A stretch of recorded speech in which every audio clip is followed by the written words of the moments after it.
Hello students, a very warm welcome to this online video lecture. In the today's session, we are going to study the next type of gas power cycle that is named as Otto cycle. So basically Otto cycle is named after the German scientist Sir Nebulus A. Otto. It is a theoretical cycle, or you can say a reference cycle for a spark ignition engine or petrol engine. Basically, it consists of four processes. Out of four processes, two are constant volume process and two are reversible adiabatic process. In this particular cycle, as the heat addition takes place at constant volume, hence this cycle is also known as a constant volume cycle. So sometimes in exams he will ask, define constant volume cycle, and with usual notations derive the air standard efficiency of a constant volume cycle. Both are same, either you can say the constant volume cycle or Otto cycle, both are same. Now let us try to draw the cycle on PV and TS coordinates. On PV coordinates, the first process, the process 1 to 2 is reversible adiabatic compression, 2 to 3 is the isochoric heat addition or constant volume heat addition, 3 to 4 is reversible adiabatic expansion process, and 4 to 1 is the constant volume heat rejection. So I can say 1 to 2 and 3 to 4 are reversible adiabatic compression and expansion respectively, whereas 2 to 3 and 4 to 1 are constant volume heat addition and heat rejection respectively. Similarly, how to draw the diagram on the TS coordinates, that is temperature versus entropy. So 1 to 2 is isentropic process, which is also known as reversible adiabatic process. 2 to 3 is constant volume heat addition, which is represented by a curved line on the TS coordinates. 3 to 4 is isentropic expansion, which is represented by a vertical line. 4 to 1 is again constant volume heat rejection process. So you need to mention both the diagrams in examination. Now let's try to analyze each and every process in detail. Before that, we should learn some terminology related to the Otto cycle. The first one is VC. VC stands for clearance volume.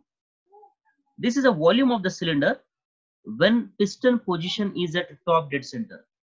To be more specific, let us draw a piston cylinder arrangement. This is the cylinder of an engine and this is a piston. And we know there are two dead centers in the engine cylinder. First one is top dead center, TDC, and another one is bottom dead center, that is BDC. So when piston is at the top dead center, volume of the cylinder is called clearance volume, that is VC. The second one is VS.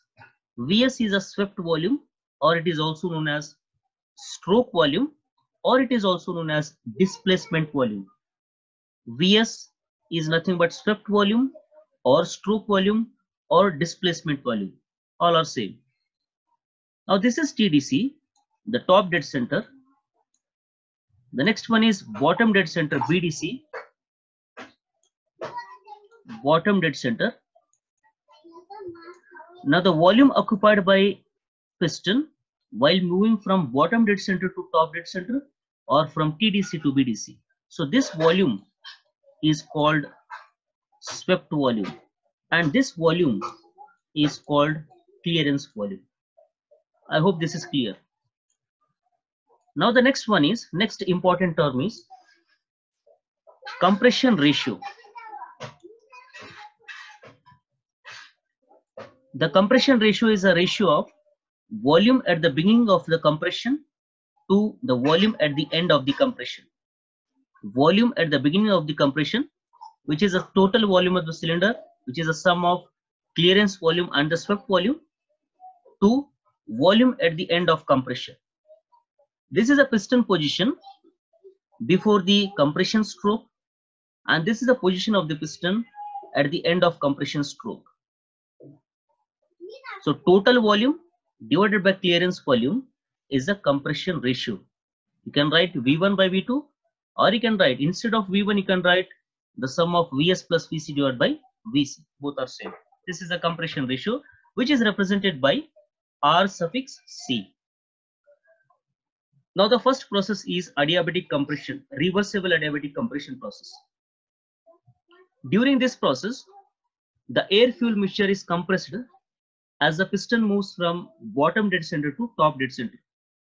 The compression is adiabatic in nature. We know during the adiabatic process, there is no heat transfer. The heat transfer equals to 0. But the work transfer is W1 to 2 is given by minus of. Remember students, for compression, we have negative work. The magnitude is same, but the direction or the sign is negative. Since during the compression stroke, the work is done onto the cycle or on the system. Work is done on the system. This is work done on the system W1 to 2. During this process, compression process, the work is negative because the work is being done onto the cycle. But during the expansion stroke, 3 to 4, W3 to 4, it is an expansion stroke, which is the positive work. So this is a negative work and this is the positive work. Okay.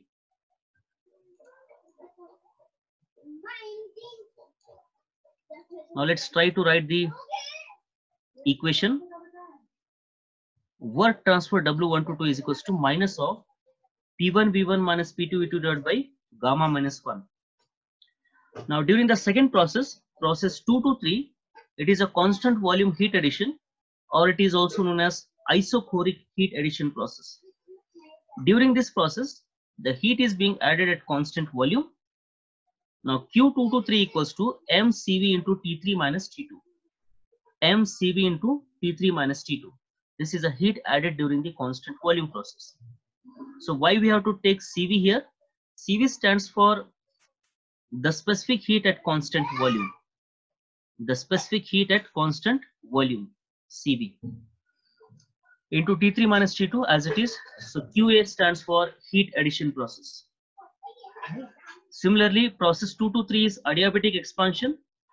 During this process, the combustion products are expanded as the piston moves from top dead center to bottom dead center. Here it should be from top dead center to bottom dead center.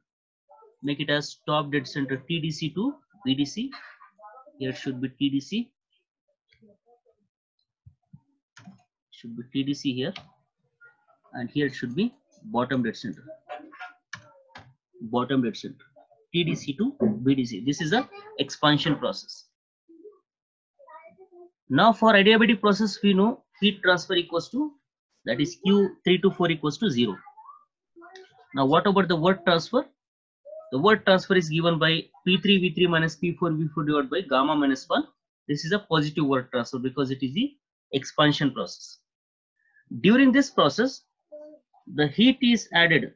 The last process is 4 to 1, the constant volume heat rejection or isochoric heat rejection process. During this process, the heat is added at constant volume. The heat is rejected. So here it should be the heat rejected at constant volume. Heat rejected at constant volume. Because 4 to 1 is a process where the heat is being rejected isochorically or constant volume.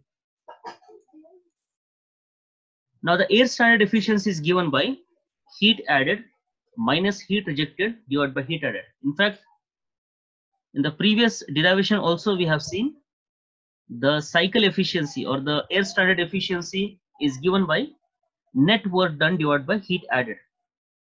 Net work is a difference between heat added and heat rejected. So QA minus QR divided by QA, or you can write 1 minus QR divided by QA.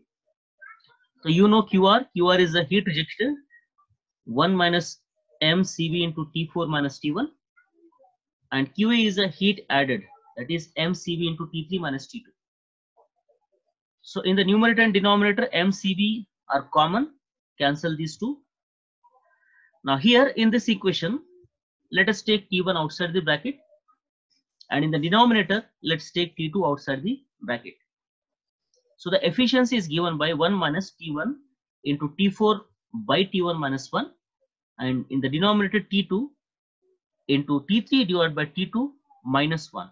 So keep it as equation number 1.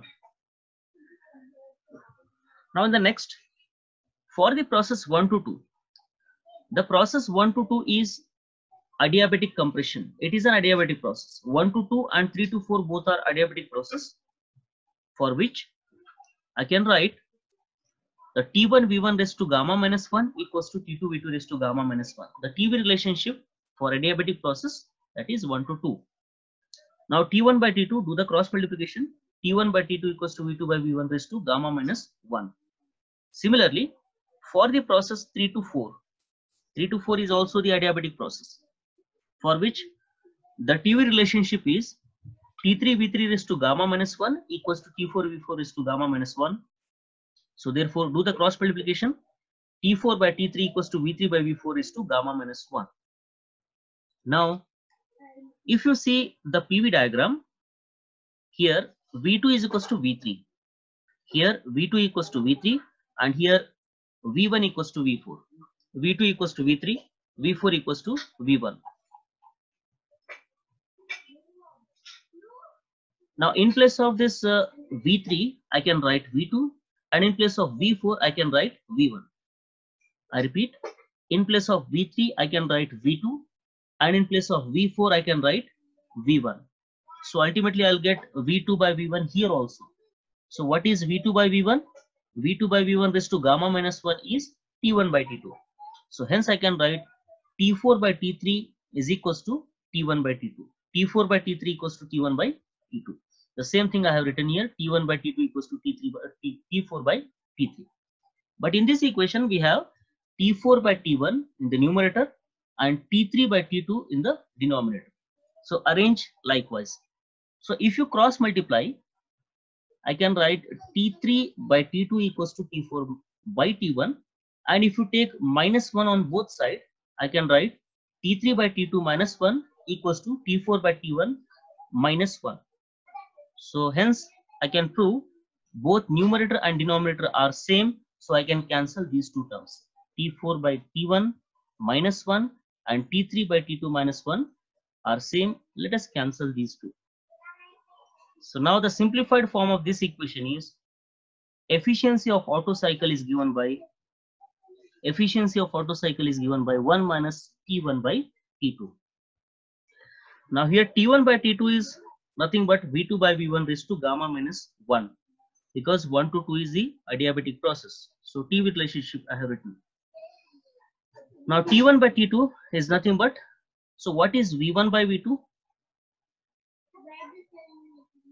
V1 by V2 is RC, that is compression ratio. So therefore V2 by V1 is 1 by RC.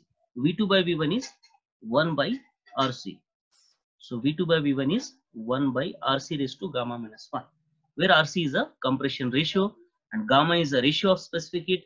T1 and T2 are the temperature at the heat addition and heat rejection respectively. Okay. So if you have anywhere any difficulties, you can ask. Now the efficiency of Otto cycle depends on clearance, that is a compression ratio RC. I repeat, the efficiency of Otto cycle, it depends on the compression ratio RC.